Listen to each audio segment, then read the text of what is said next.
ये अध्यादेश दिल्ली के 2 करोड़ लोगों को बीजेपी ने एक तरह से तमाचा मारा है। बीजेपी का कहना है तुम जिस भी सरकार को चुनोगे, चुन के देख लो, हम काम नहीं करने देंगे, हम काम रोकेंगे, हम तुम्हारी सरकार को काम नहीं करने देंगे। ये तो दिल्ली के लोगों को का अधिकार है अपनी सरकार चुनने का। भाई संविधान देता है अधिकार कि आप जिस मर्जी को वोट दे के चुनो। वो कह रहे हैं कि जिसको भी चुनोगे हम तुमको काम नहीं करने देंगे। आम आदमी पार्टी छोटी पार्टी है, हम बहुत छोटे लोग हैं। देश बड़ा है, देश इम्पोर्टेंट है। कल हम नहीं होंगे, कोई और होगा, लेकिन देश रहेगा। इस तरह से सरेआम जनतंत्र को कुचलना, सुप्रीम कोर्ट को वो दिखाना, ये सही नहीं है। हम इसके खिलाफ सुप्रीम कोर्ट में या वो डालेंगे, इस ऑर्डिनेंस के खिलाफ सुप्रीम कोर्ट जाएंगे। और जब से ये ऑर्डिनेंस आया, केवल दिल्ली नहीं, देश भर से मेरे पास फ़ोन आ रहे हैं। यहाँ तक कि बीजेपी के कट्टर समर्थक भी कह रहे हैं कि ये तो मोदी जी ने ठीक नहीं किया, ये तो प्रधानमंत्री जी ने ठीक नहीं किया। भाई 2015 में तुम नोटिफिकेशन लेके आए, उसी टाइम ले आते ऑर्डिनेंस, कोई कुछ नहीं कहता। 8 साल के संघर्ष के बाद दिल्ली के लोगों ने संघर्ष किया, आम आदमी पार्टी की सरकार ने संघर्ष किया। संघर्ष करने के बाद सुप्रीम कोर्ट ने जब इतना साफ साफ फैसला दे दिया, उस फैसले को तुम पलट देते हो और तुम कहते हो हम सुप्रीम कोर्ट को नहीं मानते। इसके तो ये तो पूरा देश देख रहा है और पूरा देश कह रहा है ये तो बहुत गलत काम किया इन लोगों ने। तो दिल्ली के लोगों के बीच में जाऊंगा मैं अब, और बहुत जल्दी दिल्ली के अंदर महारैली की जाएगी।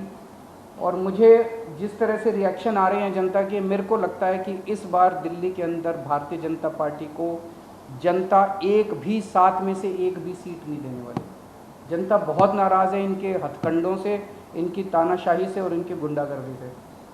मैं आज इस मंच के ज़रिए सभी ऑपोजिशन पार्टीज़ को अपील करना चाहता हूँ कि राज्यसभा के अंदर जब ये बिल आएगा, ऑर्डिनेंस जब बिल के रूप में पेश किया जाएगा, इसे किसी भी हालत के अंदर राज्यसभा में पारित नहीं करवाना।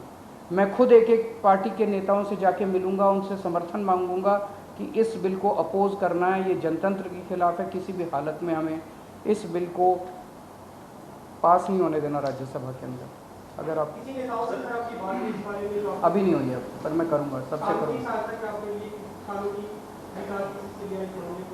वो तो सिंघवी साहब हमारे वकील हैं, वो देख रहे हैं, स्टडी कर रहे हैं। सर, कोई डेट फाइनलाइज हुई है जब आप चैलेंज करेंगे इसको, या यू विल वेट? जैसे कोर्ट खुलेगा, 1 जुलाई को शायद खुल रहा है इमीडिएटली। सबसे बड़ी कोर्ट तो सुप्रीम कोर्ट होती है, उसकी भी कॉन्स्टिट्यूशन बेंच ने ये 5 जजेस ने जजमेंट दे दिया, उसको पलट दिया इन्होंने। बताओ, संसद कानून बने तो फिर कहाँ सुप्रीम कोर्ट ही आदेश दे रहा है, कानून बन जाएगा तो आप क्या करेंगे? नहीं तो सुप्रीम कोर्ट जाएंगे ना। देखिए, मैं देख रहा था आप सब लोगों ने सिंघवी साहब का इंटरव्यू किया है।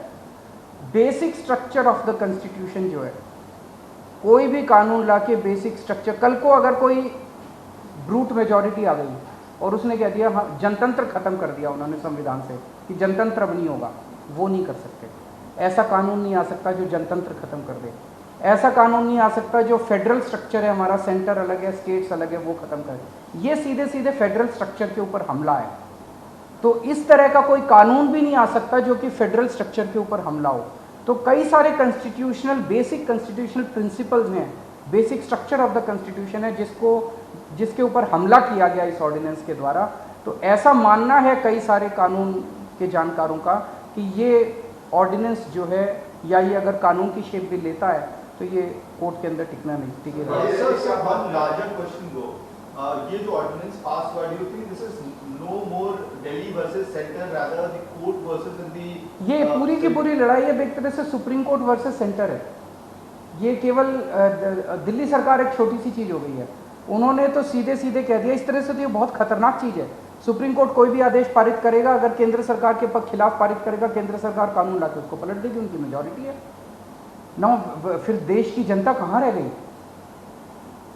तो बीजेपी कह रही है कि कुछ अधिकारियों, जैसे आप लोगों ने सुना होगा कि वो भी इन्होंने ऑर्डिनेंस ला के किया था, जो ईडी के डायरेक्टर की एक्सटेंशन वाला मामला था। ऑर्डिनेंस लाए थे, लेकिन अब सुप्रीम कोर्ट कह रहा है कि हम उसको, मतलब अभी जजमेंट नहीं आया, लेकिन हियरिंग के दौरान सुप्रीम कोर्ट ने कहा कि हम इसको नहीं मानते।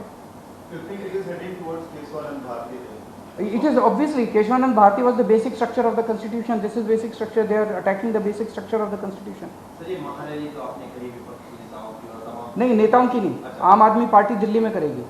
मैं दिल्ली की जनता के बीच में जाऊंगा, घर घर जाऊंगा, मैं एक एक घर में जाऊंगा और उनको बताऊंगा कि किस तरह से इन्होंने किया है, आपकी पावर को छीना है। केजरीवाल छोटी चीज़ है, जनता बड़ी चीज़ है। एक एक आदमी की, दिल्ली के एक एक आदमी की पावर को छीना है, उसके जनतांत्रिक अधिकार को छीना है। जनता जिंदा कैसे रहेगी? इस तरह की अगर तानाशाही आ जाएगी तो जनता जिंदा कैसे रहेगी? उनके लिए काम कौन करेगा? बड़ी जल्दी हम पूरा प्लान अनाउंस करेंगे।